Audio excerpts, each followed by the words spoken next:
नमस्ते। India news Uttar Pradesh Uttarakhand पे आपका स्वागत है। मैं हूं अमृत सिंह। आज जो खबरें थी सुर्खियों में रहीं, तमाम ऐसी खबरें हैं जो आप तक रूबरू भी हुई होंगी, बहुत ऐसी खबरें हैं जो आप तक छूट भी गई होंगी। ये सारी खबरों की जानकारी हम सिर्फ कुछ मिनट में आप तक देंगे। मॉर्निंग न्यूज़ में आपका स्वागत है।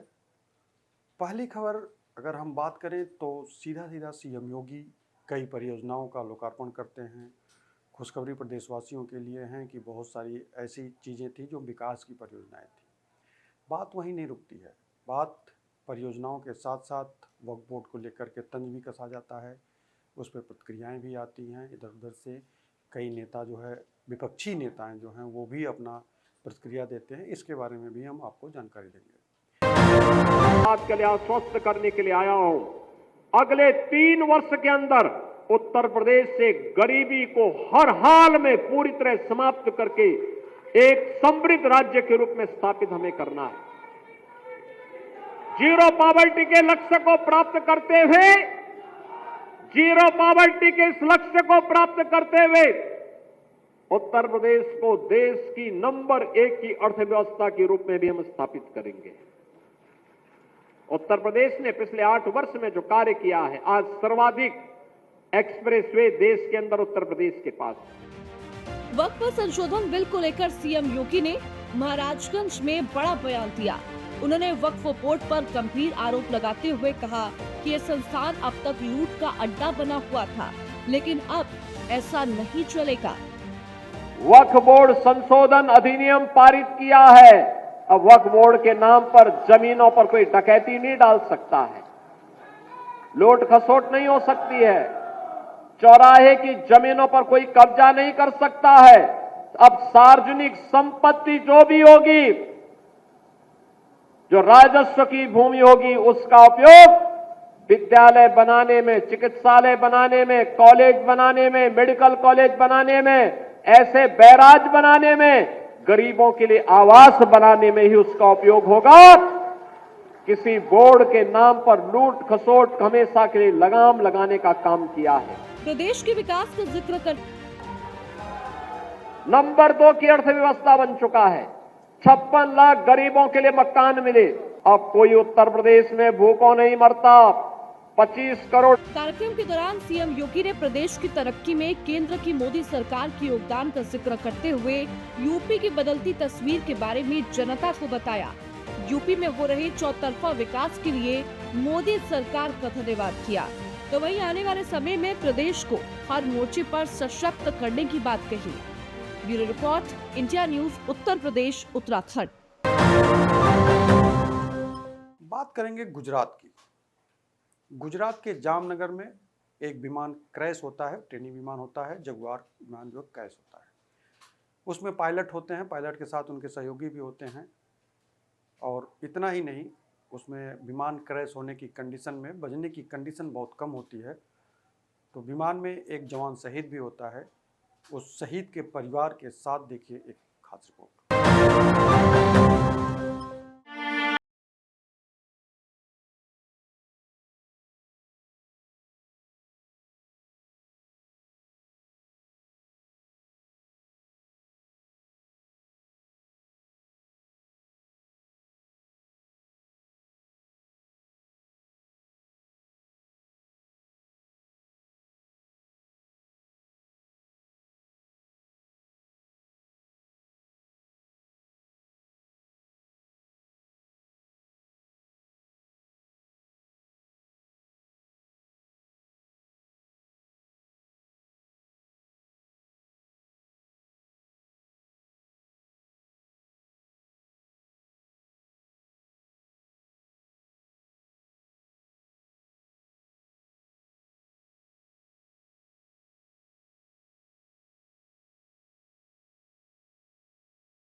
सड़क पर है जिसे ममता सरकार का समर्थन हासिल है। हालांकि इस बीच कोलकाता हाईकोर्ट ने ममता सरकार को बड़ा झटका देते हुए अंजनी पुत्र सेना और विश्व हिंदू परिषद को रामनवमी का जुलूस निकालने की इजाजत दे दी है। अंजनी पुत्र सेना की ये रैली नरसिंह मंदिर से शुरू होकर जीटी रोड से होते हुए हावड़ा मैदान में खत्म होगी। पश्चिम बंगाल सरकार ने शुरू में इस पर आपत्ति जताई थी। इसके लिए 2023 और 2024 में अदालती आदेशों के पिछले उल्लंघन का हवाला दिया गया था, जिसके कारण कई पुलिस मामले दर्ज किए गए और राष्ट्रीय जांच एजेंसी ने भी जांच की। हालांकि कोर्ट ने कुछ शर्तों के साथ इजाजत दे दी है।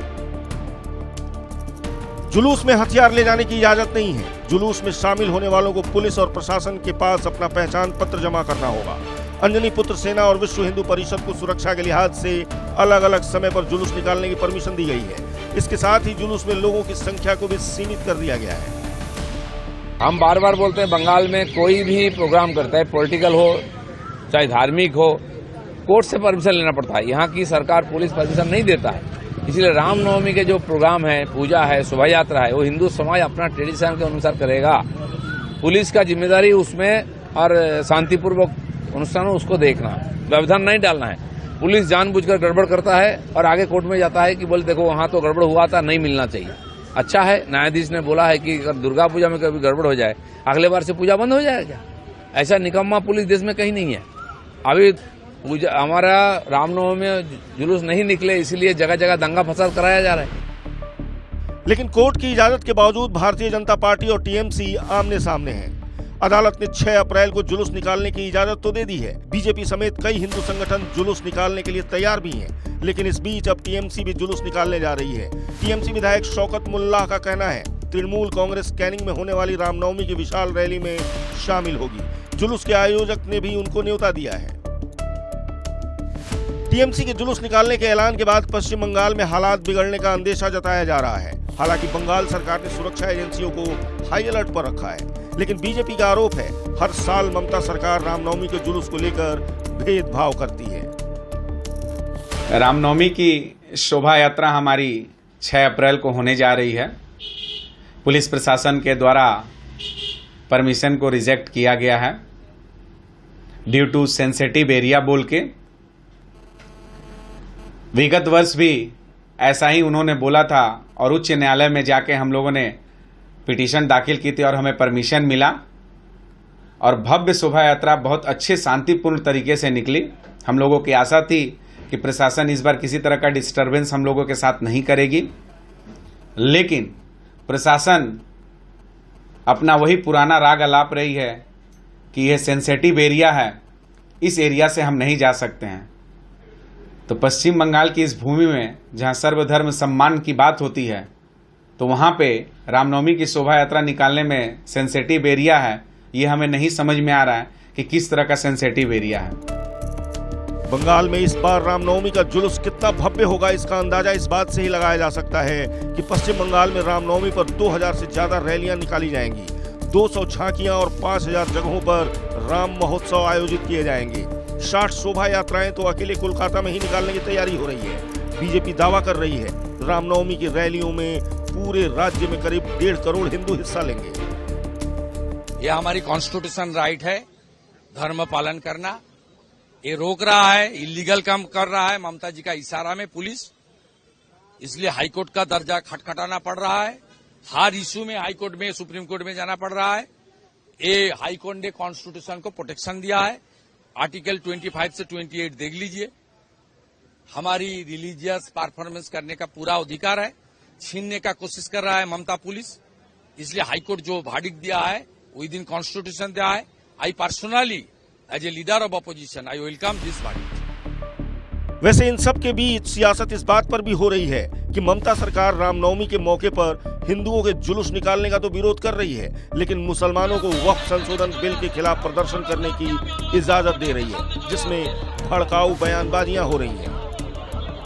आने वाली नस्लें दीन और ईमान पर कायम रहे। आप चाहते हैं कि आप कब्रिस्तानों में जिस तरह से दफनाए जा रहे हैं उसी तरह से दफनाए जाए। आप चाहते हैं, अगर ये चाहते हैं तो हर रोज आपको सड़कों पर निकलना होगा, क्योंकि सदन तुम्हारा है, सड़क हमारा है। तुम सदन में बिल तो पास करा सकते हो, हम सड़क से नहीं हटेंगे उस वक्त तक जब तक कि ये बिल बातिल नहीं हो जाता। अजीजान मिल्लत, आपको ये बात समझनी होगी कि एनआरसी का जमाना था। एनआरसी में आप हजरात की ताकत ने उस बिल को पेंडिंग किया है, लेकिन ये ना समझे वो खतरा आपके सरों से टला है, वो खतरा भी बाकी है। अगर ये बिल पास तो हो गया है, अगर इसको आपने सरेखम तस्लीम कर लिया तो यकीन जाने एनआरसी भी लागू होगा, यूसीसी भी लागू होगा, और फिर ये टोपी पहनकर आप रास्ते में उतर नहीं पाएंगे, दाढ़ी रखकर रास्ते में चल नहीं पाएंगे, आपकी बहनें हिजाब पहनकर कॉलेज और स्कूल जा नहीं पाएगी। क्या ये मुमकिन है कि नहीं है? अगर ये कानून पास हो गया तो ऐसा होगा। रामनवमी के मौके पर इससे पहले भी पश्चिम बंगाल जल चुका है। शोभा यात्रा पर पथराव होना यहाँ नई बात नहीं है।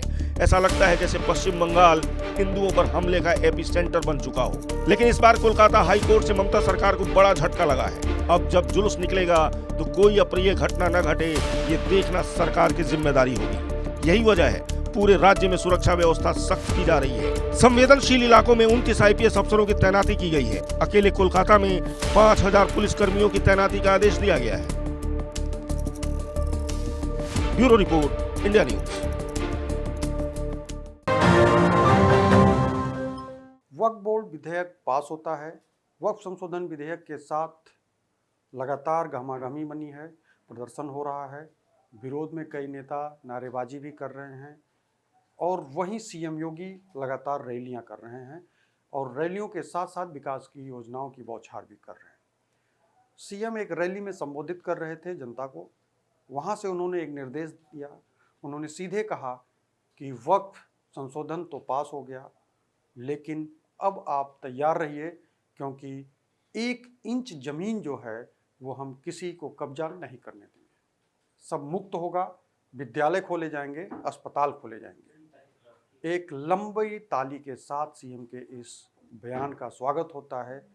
और पूरा मामला देखिए होता क्यों, इस मामले में तालियां भी बजती हैं, और तालियां बजने के साथ साथ विकास की योजनाएं जो हैं, और लगातार इस पर नेताओं की प्रतिक्रियाएं भी आती हैं।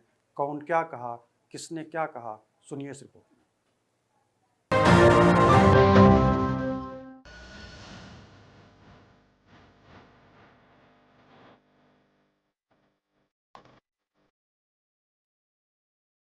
वक्फ बिल पास, मुसलमान नाराज। विधेयक के खिलाफ मुसलमानों का प्रदर्शन। कोलकाता से हैदराबाद सड़कों पर बवाल। सड़कों पर उतरे मुस्लिम लोग, पोस्टर जलाकर बिल का विरोध। पहले लोकसभा और फिर राज्यसभा दोनों ही सदनों में बीजेपी वक्फ संशोधन बिल को पास करवाने में कामयाब रही। लंबी बहस और घंटों तक चली चर्चा के बाद संशोधित बिल दोनों ही सदनों से मंजूरी मिल गई। लेकिन संशोधित विधेयक के संसद में पारित होने पर कहीं खुशी मनाई गई तो कहीं गम देखा। वक्फ बिल के पास होने पर देश भर में प्रदर्शन हो रहा है। मुस्लिम समाज, कुछ लोग और संगठन इस बिल के पास होने पर विरोध जता रहे हैं। शुक्रवार को जुम्मे की नमाज के बाद पश्चिम बंगाल, गुजरात, बिहार, झारखंड, तमिलनाडु, तेलंगाना, कर्नाटक, असम में मुस्लिमों ने सड़कों पर विरोध प्रदर्शन किया। इसमें महिला और बच्चे भी शामिल रहे। जहां संशोधित विधेयक के खिलाफ मुसलमानों ने आंदोलन शुरू किया, तो इस बीच all India Muslim personal law board ने बिल के पास होने पर इसे जमहूरियत के लिए काला अध्याय और कलंक बताया। वक्फ बोर्ड का जो कानून बना है वो इतना खतरनाक है कि इससे पूरे मुल्क में अफरा तफरी फैलेगी। आज कानून नहीं बना है तो किसी भी मस्जिद पर दावा बोल दिया जाता है, सैकड़ों साल पुरानी मस्जिद की यहाँ पर ये था और ये मंदिर का हिस्सा है या मंदिर है, ये तमाम चीज़ें हो रही हैं। और जब कानून बन जाएगा तो किसी भी मस्जिद पर, मदरसे पर, खानकाह पर हाथ रख दिया जाएगा कि यहाँ पर ये चीज़ थी, और उसके बाद जब तक उसका फैसला नहीं हो जाता है वहाँ पर इबादत रोक दी जाएगी। तो उससे पूरे मुल्क में अनारकी फैलेगी, अफरा तफरी फैलेगी और आपस में लड़ाई झगड़ा बढ़ेगा। इस कानून को फौरी तौर पर मुस्तरद हम तो करते ही हैं। हुकूमत को भी चाहिए कि मुल्क में अमन व अमान वो काम रखना चाहती है तो इस कानून को फौरी तौर पर खत्म करें। गुजरात में बिल को लेकर के लोगों का विरोध देखने को मिला। अहमदाबाद में सैकड़ों की संख्या में मुस्लिम समुदाय के लोग सड़कों पर जुटे। उनके पोस्टर बैनर पर बिल वापस लो, रिजेक्ट यूसीसी जैसे नारे लिखे थे। लोगों ने बाह पर काली पट्टी बांधी और भीड़ ने तानाशाही नहीं चलेगी के नारे लगाए। प्रदर्शनकारियों ने इसे बिल के खिलाफ अपनी नाराजगी जाहिर की, जिसके बाद पुलिस ने सख्ती दिखाते हुए 50 से ज्यादा लोगों को हिरासत में लिया। लेकिन इस बिल में जो है वो हमारा प्रॉपर्टी है और जो वो कमेटी बनाना चाहते हैं वो कमेटी में दूसरा लोग घुसाएंगे और घुसाने के बाद हमारा प्रॉपर्टी वो डिसीजन लेगा कि औकाफ का नहीं है तो औकाफ का नहीं होगा। ये तब तक चलेगा जब तक यहाँ पर वापस औकाफ बिल वापस नहीं होगा, तब तक चलेगा। और एक बात सुनिए, जब अगर हमने पार्लियामेंट के सामने 2 तारीख को सुबह में देखे हैं कि वहाँ पर बीजेपी के पैसा लेके अमित शाह और मोदी के पैसा लेके कुछ लोग लड्डू खा रहे हैं, वो वहाँ पर लड्डू खा रहा है, दिखा रहे कि मुस्लिम खुश है। बिल्कुल मुस्लिम खुश नहीं है, बिल्कुल मुस्लिम खुश नहीं है।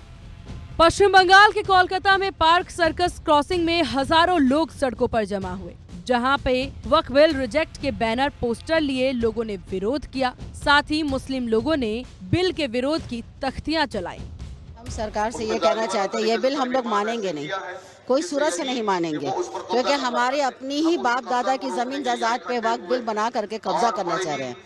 हमारे मदरसे, हमारी मस्जिदें, हमारे कब्रिस्तान, हर वो चीज जो हमारी वक्फ है उसमें सरकार कब्जा करना चाह रही है। जब से ये सरकार आई है हम लोगों को कभी एनआरसी, कभी आपको तलाक, पर कभी इसका लेके हम मुसलमानों के पीछे पड़ी है। तो हम लोग सरकार के खिलाफ हैं इस वक्त और सरकार की कोई बात नहीं मानेंगे। वापस लो, वापस लेना होगा, वापस लो, वापस लेना होगा। और नायडू और नीतीश तो बहुत बहुत बहुत बुरा किया। यूपी के सभी जिलों में पुलिस हाई अलर्ट पर है। फ्लैग मार्च जारी है। जगह जगह दरगाहों और मस्जिदों की ड्रोन से निगरानी की जा रही है। बता दें कि बिल को लेकर के उस पर चर्चा के लिए 2 अप्रैल को इसे लोकसभा में पेश किया गया था, जहां से इसे पास कर दिया गया। इधर गुरुवार को ये विधेयक राज्यसभा में चर्चा के बाद पास हुआ। अब इस बिल को लेकर सरकार मुसलमानों को फायदे जरूर गिना रही है, उनके लिए इस बिल को अच्छा बता रही है। हालांकि विपक्ष लगातार विधेयक का विरोध कर रहा है।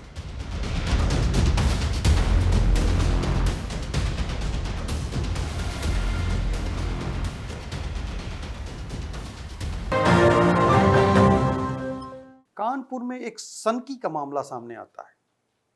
मिडनाइट बाहर निकलते हैं कार लेकर के और कार लेकर के रेस लगाने की बात होती है। रेस खुली सड़क पे होता है और रेस की कंडीशन ये होती है कि ओवर स्पीडिंग होती है।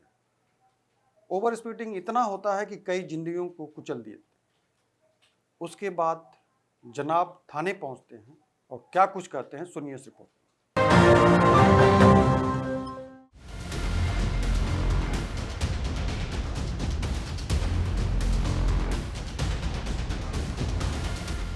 सौ की स्पीड में मौत, उड़ गए परखच्चे, 10 मीटर तक घसीटा, तड़पा तड़पा कर मारा।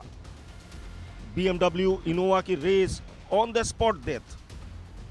खूनी कार, आधी रात, बेइंतहा तेज रफ्तार, सुनसान सड़क और पलक झपकते ही दर्दनाक हादसा। बेकाबू कार कैसे हादसे का शिकार हुई और कैसे एक झटके में एक शख्स की जान चली गई, सब सिलसिलेवार तरीके से आपको बताएंगे। लेकिन सबसे पहले इस दर्दनाक हादसे को फिर से देखिए।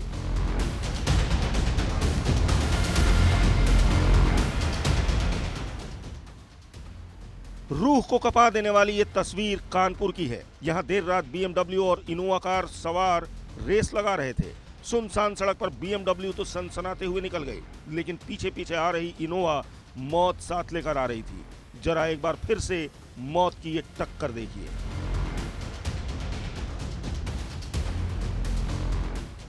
सौ की स्पीड में चल रही इनोवा कार ने बाइक सवार को ऐसी टक्कर मारी कि बाइक के परखच्चे उड़ गए, जबकि बाइक सवार की मौके पर ही मौत हो गई। टक्कर लगने के बाद 10 मीटर तक बाइक सवार को इनोवा घसीटते हुए ले गई। कानपुर में एक बार फिर हिट एंड रन का मामला जो है वो सामने आया है। इस हिट और रन के मामले में बाइक सवार एक युवक की जो है वो मौत हो गई, वो गंभीर रूप से घायल हो गया। पूरा मामला जो है वो किदवई नगर थाना क्षेत्र का है। दरअसल जो है बीती रात BMW गाड़ी और इनोवा कार में, जिसमें एक भारत सरकार का जो है बोर्ड लगा हुआ था, रेस चल रही थी और रेस के चलते एक बाइक सवार युवक जो है इन रईसजादों की रेस में की चपेट में आ गया। वो गंभीर रूप से घायल हो गया और जिसके बाद उसकी हॉस्पिटल ले जाते वक्त मौत हो गई। हालांकि इस पूरे प्रकरण पर जो पुलिस अधिकारी हैं उनका कहना है कि इस पूरे मामले में जो है CCTV फुटेज वगैरह खंगाले जा रहे हैं और हिट और रन का मामला की भी जांच करी जा रही है और इसके अलावा जो है सुसंगत धाराओं में मामला दर्ज कर लिया गया है और गाड़ी चलाने वाले चालक को जो है वो गिरफ्तार कर लिया गया है। पूरी घटना संजय वन पुलिस चौकी के पास शुक्रवार रात 11 बजे की है। हादसे के बाद इनोवा का ड्राइवर फरार हो गया, लेकिन कार की नंबर प्लेट और बम्पर गिर गया।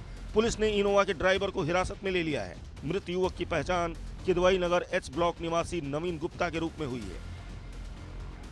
रात में लगभग 11 बजे थाना किदवई नगर के अंतर्गत साउथ क्रिकेट एकेडमी है, उसके पास एक इनोवा कार द्वारा एक बाइक सवार को टक्कर मार दी गई। बाइक सवार मौके पर ही मृत हो गया।